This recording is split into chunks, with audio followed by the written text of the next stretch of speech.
नमस्कार मंडळी. विदर्भ आवाजच्या या आमच्या स्टुडिओमध्ये आपण सर्वांचे हार्दिक स्वागत आहे. आज आपल्या भेटीला अशी व्यक्ती घेऊन आलो आहोत जी प्रभाग क्रमांक 2 ब सर्वसाधारण महिला गटातून शिंदे सेनेच्या अधिकृत उमेदवार आहेत आणि विशेष म्हणजे त्यांना कायद्याची जाण आहे. त्या गेल्या 2 वर्षांपासून व्यावसायिक वकिलीचा व्यवसाय करत आहेत आणि त्यातून महिला जे उपेक्षित वर्ग आहे समाजातला, ज्यांच्यावर अन्याय होता अशा लोकांच्या समस्यांना वाचा फोडण्याचं, त्यांना न्याय मिळवून देण्याचं काम करीत आहेत. तशाच त्या हुशार आहेत, अभ्यासू आहेत आणि त्यांच्या प्रभागाचा सर्वांगीण विकास करण्याची क्षमता ठेवतात. तर ह्या आहेत ॲडव्होकेट अपूर्वा विशाल बेले. नमस्कार. नमस्कार. आपले आमच्या स्टुडिओमध्ये खूप खूप स्वागत आहे. धन्यवाद. आणि मला विदर्भ आवाजमध्ये सर्व घरापर्यंत म्हणजे प्रत्येक घरापर्यंत जाण्याची संधी मिळते, यासाठी मला फार अभिमान वाटतो. तुमचा थोडक्यात परिचय द्या आमच्या प्रेक्षकांना. मी ॲडव्होकेट अपूर्वा विशाल बेले. माझं शिक्षण BSc LLB LLM असं झालेलं आहे. मी प्रभाग क्रमांक 2 येथून शिवसेना शिंदेगड ही नगरसेविकेसाठी उभी आहे. सर्वप्रथम तर शिंदे सेना शिवसेनेकडनं तुम्हाला या उमेदवारीची तिकीट मिळाली आहे, त्यासाठी तुमचं खूप खूप अभिनंदन. धन्यवाद. किती वर्ष झाले आपण राजकारणात किंवा समाजकार्यात कार्यरत आहात? मी खरं तर राजकारणामध्ये नवीनच आहे. मला काही खूप असा अनुभव नाही, पण माझे जे पती आहेत ते गेल्या 8 वर्षापासून राजकारणामध्ये आहे आणि त्यांचा जो अनुभव आहे ते मला प्रत्येक वेळेला सांगतात की काय कसं व्हायला पाहिजे. म्हणून मी बाहेरून जरी राजकारणात नसली तरी आतून सगळं राजकारण असं आहे 8 वर्षापासून, असं म्हणू शकतो. बरं, राजकारणात येण्यामागचा उद्देश आणि उमेदवार होण्यासाठी तुम्ही रिंगणात उभे आहात, तर त्यामागचा उद्देश काय? खरं तर जे सामान्य लोक आहेत, नागरिक आहेत, त्यांच्या समस्या मला असं वाटतं, मी ज्या फील्डमध्ये आहे तिथे मी बघते की जे डेली नीड्स आहे किंवा महिलांच्या सुरक्षिततेसाठी जी गरज आहे, तसंच रोड आहेत, रोड व्यवस्थित नाही आहे आपल्याकडे. पाण्याची सोय, पाणी आता सध्या मी ज्या प्रभागात आहे तिथे अर्ध्या साईडला आहे, पण मलकनगरसारख्या जागेमध्ये पाणी तिथे थोडं, जर नळाला पाणी येत नाही तिथे असे एकदम खाली खोल गड्डे आहे. आता जर आपण 21व्या शतकात असून हे सगळे प्रकार बघतोय, तर ती ना आश्चर्यकारक बाब वाटतं मला. मी तिथे 4 ते 5 वेळा जाऊन आलेली, पण मला दर वेळेला एक नवीन गोष्ट असं वाटलं की अरे इथे हे तर आहेच नाही. साध्या मूलभूत गरजा, पाणी आहे, रस्ते आहे, तिथली जी स्वच्छता आहे, तिथे मुलं खेळत असले तिथे डुक्कर साधे ते तिथे घाणेरडं त्या घाण याच्यात खेळतात, त्यामध्ये बिमाऱ्या आहे, सगळ्या गोष्टी. म्हणजे आता जर आपण 21व्या शतकात असून, AIच्या या जनरेशनमध्ये असून जर या सगळ्या गोष्टी पूर्ण करू शकत नाही, यात मला थोडं खंत वाटतं की आतापर्यंत. आणि जेव्हा इलेक्शन जवळ येतात तेव्हा सगळे वचन देऊन का जातात, हा प्रश्न मला नेहमी पडतो. मला असं वाटतं की फक्त बोलून आणि वचनांनी पुढे जाण्याऐवजी थोडंसं आपण जर काही करू शकतोय, तर हा मार्ग आणि हा जो रस्ता आहे, मला जरा हे वाटतं की ठीक आहे, राजकारण एक वेगळी गोष्ट आहे, पण मी नगरसेवक पदासाठी असून राजकारणापेक्षा समाजसेवा हे महत्वाचं. नगरमध्ये पूर्ण एक असं म्हणू शकतो, नगरमध्ये न म्हणजे नळ होतो, ग म्हणजे गटार, र म्हणजे रस्ते. या 3 गोष्टी सोडून जे नेते आश्वासन देतात की आम्ही नगराची सगळं व्यवस्थित करू, रस्ते बनवू, नळ देऊ, सगळं आहे, पण त्यापेक्षाही अधिक जे महिलांच्या सुरक्षितता आहे, आता आपण बघतोच आहे की साध्या साध्या गोष्टी एकदम, ज्या मुली आहेत किंवा मुलं आहेत जे 10वीच्या खाली किंवा 12वीच्या खाली आहेत, त्यांना व्यवस्थित ज्या गोष्टी त्यांना कळायला पाहिजे किंवा ज्याचं त्यांना ज्ञान असायला हवं, हे कोण देत आहे? आणि नगरसेवक हे एक माध्यम आहे की त्याच्या नगरसेवक एक असा असायला हवा, सुशिक्षित आणि थोडासा की सगळ्यांना समजावून सांगेल, नगराचा विकास करेल. बरं, तुमच्या प्रभागामध्ये लोकसंख्या किती आहे, मतदारसंख्या किती आहे? मतदारसंख्या 3298 आहे. आणि त्यापैकी महिला उमेदवार किती आणि पुरुष किती? खरं तर महिला जास्त आहेत. 55 ते 56% महिला आहेत. अच्छा, म्हणजे आणि तुम्हाला ही छान उत्तम संधी आहे. हो, उत्तम संधी आहे. महिलांच्या कामासाठी, अगदी हितासाठी बरोबर. तुम्हाला त्या ठिकाणी संधी मिळते आहे. बरोबर. इतर जे उमेदवार आहे तुमचे प्रतिस्पर्धी, त्यांच्यात आणि तुमच्यात तुलनात्मक विचार केला तर काय असं विशेष आहे तुमच्याकडे? मी खरं तर असं टिप्पणी म्हणून कोणाला काही बोलणार नाही. सगळे जण असं असतं की सगळे परिपूर्ण असतात स्वतःसाठी.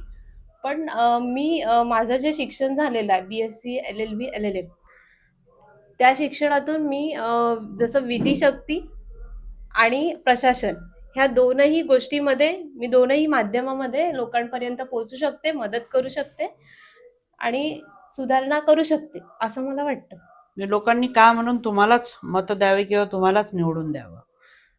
लोकांनी का म्हणून निवडून द्यावं हा प्रश्न ऍक्च्युली खरं तर मला कसं उत्तर द्यायचं हे कळत नाही. पण जर मी लोकांकडे फक्त मत मागायला जाईल असं मी म्हणत नाही. मला तिथे सुधारणा करायची आहे. मला राजकारण नाहीच करायचंय. त्याआधी मला जनतेची सेवा करायची आहे आणि तिथे ज्या बेसिक नीड्स आहेत त्या खरं तर पोहोचवायच्या आहे. म्हणजे विकासाची हमी द्यायची विकासाची आहे. हमी द्यायची आहे आणि फक्त अर्थातच. बोलून जायचं नाहीये. जसं शिंदे साहेब म्हणतात की जे जमेल मी तेच बोलतो. मी फक्त वचनं देत नाही, काम करतो. वचनं बोलायला नको, काम बोलायला हवं. तर तसंच मला वाटतं की खरं तर आपण म्हणजे एक दुसरा पर्याय जसं खूप जणांच्या मनामध्ये जे शिक्षित नाही आहेत त्यांना असं वाटतं की राजकारण म्हणजे पैसे कमवण्याची संधी वगैरे. पण त्यापेक्षाही जास्त जर आपण राजकारण खरं तर पैसे कमवण्याची संधी नाहीच आहे. राजकारणाच्या पेक्षा हे पहिलं पाऊल असतं ऍक्च्युली नगरसेविका म्हणजे. मला समाजकारण करायचं आहे आणि लोकांना जी मदत हवी आहे जसं आता सरकारच्या खूप नवीन नवीन योजना येतात आहे. मी नाही बघितलं की त्यांचे जे नगरसेवकाचं काम काय आहे की प्रत्येक एरियामध्ये जसं प्रत्येक एरियाच्या काही जसं आपण 4 बाजू काढू शकतो. आता एवढा मोठा एरिया आहे तर मी फक्त एक नाही म्हणणार. तिथे काही सरकारच्या जसं प्रधानमंत्री आवास योजनापासून लाडकी बहीण आणि ज्या पण योजना ज्या सरकारने आतापर्यंत आणल्या त्याचे एक दिवस आपण कॅम्पिंग करू शकतो. फक्त एका जागी नसून आणि लोकांपर्यंत ते माध्यम आपण बनवू शकतो. घराघरात ते सगळ्या योजना पोहोचवण्याचं आणि ती संधी लोकांना मिळवून देण्याची, असं मला वाटतं. बरं, आपण विकास म्हणतो, सगळीकडे विकास विकास बोललं जातं. तर प्रत्यक्षात जर विचार करायचा झाला तर तुमच्या दृष्टिकोनातून विकासाची व्याख्या काय राहील? विकास म्हणजे डेव्हलपमेंट तर ठीकच आहे, पण त्याआधी मी परत परत म्हणेल की बेसिक नीड्स सगळ्यात आधी त्या फुलफिल व्हायला हव्या. जर आपण म्हणतोय आता जर पूर्ण उमरेडचा विचार केला तर साधं बायपासला साधं एक वॉशरूम नाही आहे. जर लेडीजच नाही जेंट्स पण तिथे एकदम मेन स्टॉप आहे बायपास मध्ये आणि आपला हायवे आहे नागपूर उमरेड. रोजचे लोक किती अपडाऊन करतात. मी स्वतः 8 वर्ष अपडाऊन केलेलं आहे. मी आता पण जाणं येणं करते. म्हणजे तुम्ही प्रॉपर उमरेडचेच का? उमरेडचीच. मी उमरेडची अच्छा. स्थानिक आहे लहानपणापासून. त्यामुळे इथे ठीक आहे, इथे नाहीये, भिसी नाक्याला सुद्धा नाहीये. तसंच आपलं जे नगर परिषद आहे तो जो एरिया आहे तो जर तुम्ही बाहेरून बघितला तर खूप सुंदर आहे. पण तुम्ही नगर परिषदच्या आत जाऊन बघितलं का तिथली जी स्वच्छता आहे म्हणजे प्रत्येक गोष्टी तो आधी विकास आणि मग त्याच्यानंतर पुढला विकास. मग जी डेव्हलपमेंट आहे ते सगळं तर करतातच, मोठे नेते आहेत, बोलतात, करतात.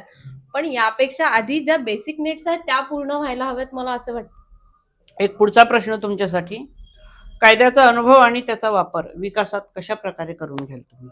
कायद्याची जाण असल्यामुळे मला असं वाटतं की माझ्या एरियात जसं मी जिथे 2 मध्ये बोलते आहे तिथे मलकनगर हा एक एरिया येतो आणि तिथे म्हणजे शिक्षित आहेत भरपूर असं शिक्षणवाले मला दिसतात आहे.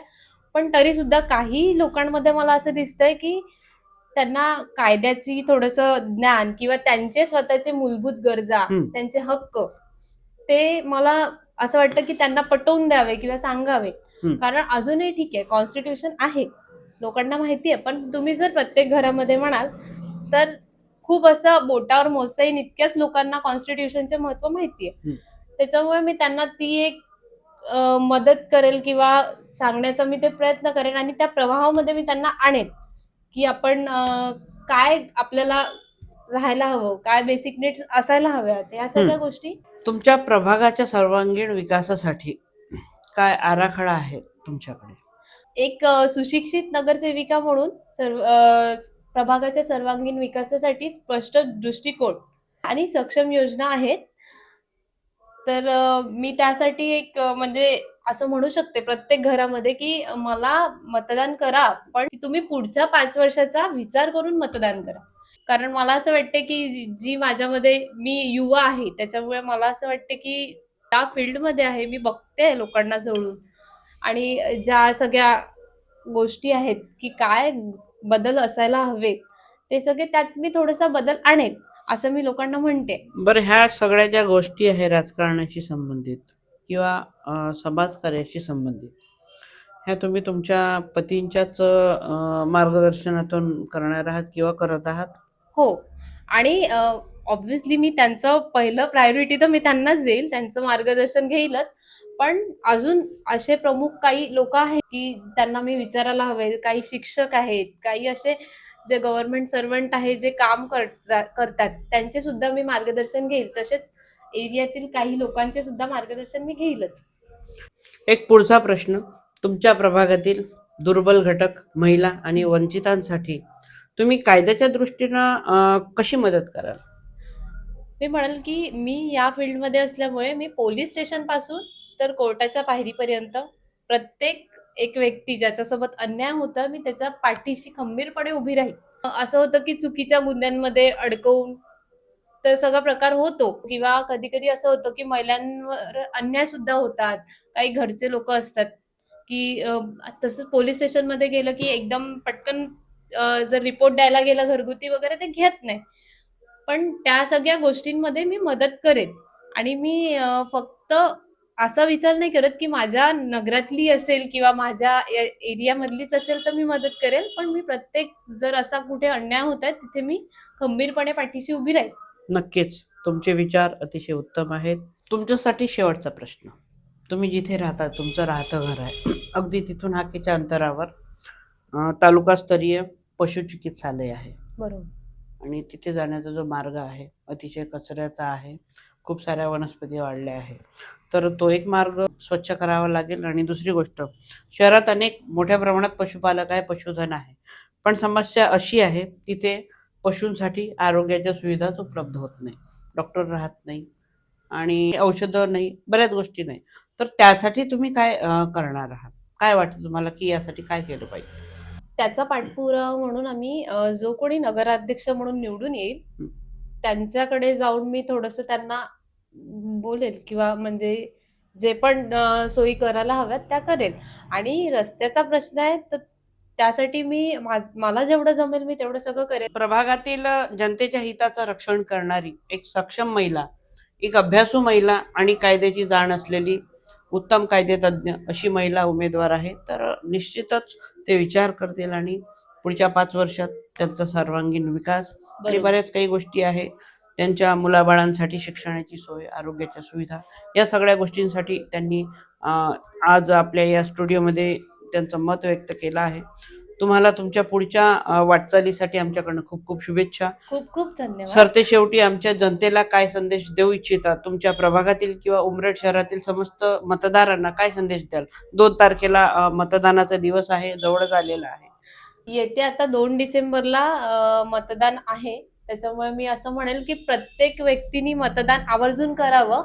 आपल्याला कॉन्स्टिट्यूशनने जी राईट्स दिले आहे किंवा असं पण म्हणेल, की पुढचे जे 5 वर्ष आपल्याला व्यवस्थित आणि सगळं सुरळीत करायचे आहे, तर त्या सगळ्या गोष्टी बघून हक्काने मतदान करा आणि कुठल्याही प्रलोभनाला बळी न पडता आपण आपला हक्क बजावा आणि मतदान करा. असं मी सगळ्यांना हे करेल आणि पुढच्या 5 वर्षाचा विचार करून योग्य त्या उमेदवाराला तुम्ही मतदान करा, योग्य ती बटन दाबा. धन्यवाद. आता आपण वळूया अपूर्वाताईंच्या मिस्टरांकडे. विशाल भाऊ, नमस्कार. काय सांगाल आपण? काही बोलू इच्छिता आपण या निमित्ताने? सर्वप्रथम मी विदर्भ आवाज न्यूज चॅनलचे खूप खूप आभार मानतो की आपण मला या स्टुडिओमध्ये बोलवून ही उत्तम अशी संधी मला प्राप्त करून दिली की ज्या माध्यमातून मी सर्व उमरेड शहर नगरवासियांपर्यंत पोहोचू शकतो माझ्या प्रभागातील प्रत्येक सुसज्ज नागरिकांपर्यंत मी पोहोचू शकतो. निवडणुकीचा काळ सुरू आहे. माझ्या प्रभागामध्ये आमच्या मोठ्या प्रमाणात प्रवास सुरू आहे. प्रचार दौरे सुरू आहेत. माझ्या प्रतिस्पर्ध्यांचे सुद्धा प्रचार दौरे सुरू आहेत. मी माझ्या पद्धतीने पूर्णपणे आपला प्रचार करतो आहे. माझ्या पत्नीला मी उमेदवार म्हणून माझ्या प्रभागाच्या जनतेसमोर त्यांच्या सेवेस मी समोर केलं आहे आणि माझा पण प्रवास सुरू आहे. हिचा पण प्रवास सुरू आहे. आपल्या माध्यमातून माझ्या प्रतिस्पर्ध्यांचा सुद्धा प्रवास सुरू आहे आणि कुठेतरी सर मी हे बघतोय की माझ्या प्रवासादरम्यान जे माझ्यासोबत माझे जे साथीदार आहेत, माझे जे कट्टर समर्थक आपण ज्यांना म्हणू शकतो, त्या लोकांच्या मोठ्या प्रमाणामध्ये मला जे पाठिंबा मिळत आहे तो खूप वाढत आहे दिवसेंदिवस. माझ्या जे काही माझं विजन आहे इथून ते पुढच्या 5 वर्षाच्या प्रभागाच्या विकासासाठी, आता विकास म्हणजे निवड विकास नसून तर रोड नसते, रोड रस्ते गटार हेच निवड नगरसेवकाचे कामं नसून त्या व्यतिरिक्त पण एक नगरसेवक म्हणून, एक नगरसेविका म्हणून आपण आपल्या प्रभागासाठी त्या व्यतिरिक्त पण बऱ्याच काही सुविधा उपलब्ध आपल्या प्रभागाच्या नागरिकांना करून देऊ शकतो. आणि लोकांना हेच वाटतं की नगरसेवक म्हणजे हेच नाली गटार हे ते एवढंच नसून एक जर सुशिक्षित उच्च शिक्षित जर नगरसेवक आपण निवडून देऊ तर बऱ्याचशा काही एक्स्ट्रा गोष्टी एक नगरसेवक आपल्या सोयीने जनतेपर्यंत पोहोचवू शकतो. 2015 पासून सर मी 2015 पासून अखिल भारतीय विद्यार्थी परिषद मध्ये पासून माझा प्रवास आहे.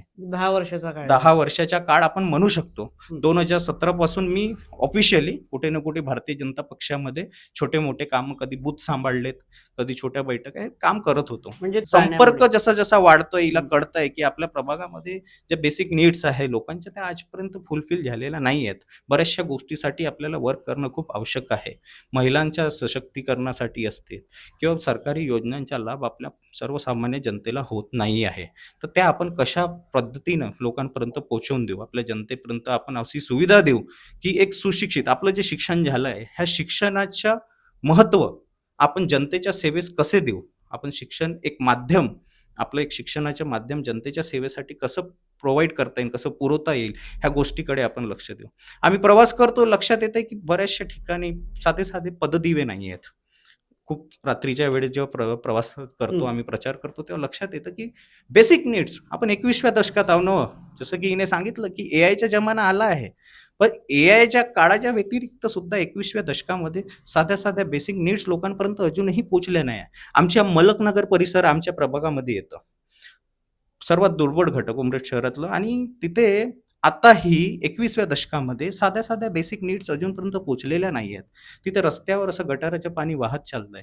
तिथे साध्या साध्या नळाच्या पाण्यासाठी ते आजीबाई, कालच मी तुमची न्यूज बघितली साहेब, ते आजीबाई पिण्याच्या पाण्यासाठी रडतंय बिचारी. अरे कुठे नेऊन ठेवलंय आपण? अरे आपणही माणसं आहोत, तेही माणसं आहेत. साधं पिण्याचे पाणी आपण त्यांना उपलब्ध करून देऊ शकत नाही आहोत. आज कुठे पोहोचलोय आपण सर? आपण चंद्रावर पोहोचून राहिलो आणि एक कुठेतरी आपल्या समाजातील दुर्बल घटक आज पाण्यासाठी धतपट आहे. हे कुठे ना कुठे मलाही खंत वाटते. माझ्या प्रभागाच्या सर्वांगीण विकासासाठी आणि बेसिक नीड्स जे काही आहे गरजा त्या पूर्ण करण्यासाठी नगरसेवक पद हे खूप आवश्यक आहे.